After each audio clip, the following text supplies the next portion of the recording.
ശ്രീ ഗുരുഭ്യോ നമഃ. ശ്രീമന്നാരായണീയം ദശകം 1 ശ്ലോകം 4.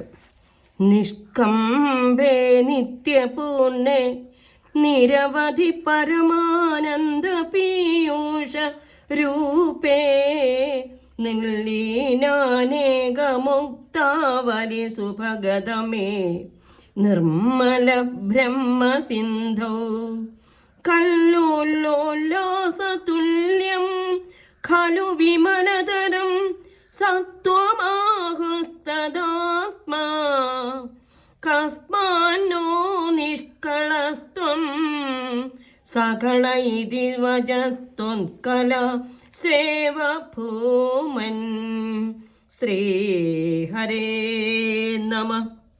നിഷ്കമ്പേ നിത്യപൂർണേ, ഒട്ടും തന്നെ യാതൊരു ചലനമില്ലാത്തതും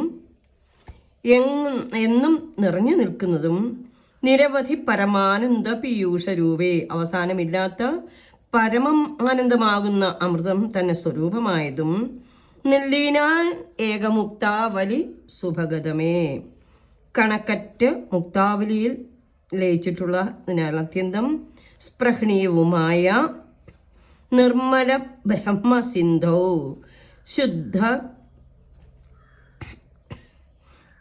സത്വാത്മകമായ ബ്രഹ്മമാകുന്ന സമുദ്രത്തിലെ കല്ലോലോല്ലാസതുല്യം തിരയടിക്കുന്ന തുല്യമാണ്.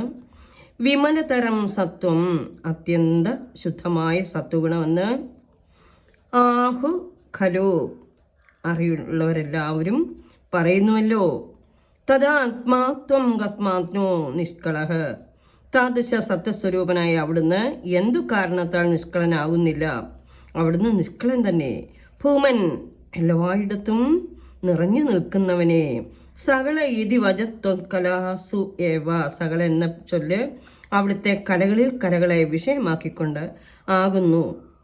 മുക്തന്മാരുടെ സമൂഹമെന്നും മുത്തുമണികളുടെ കൂട്ടമെന്നും ആണ് മുക്താവലി എന്നുള്ളതിൻ്റെ അർത്ഥം.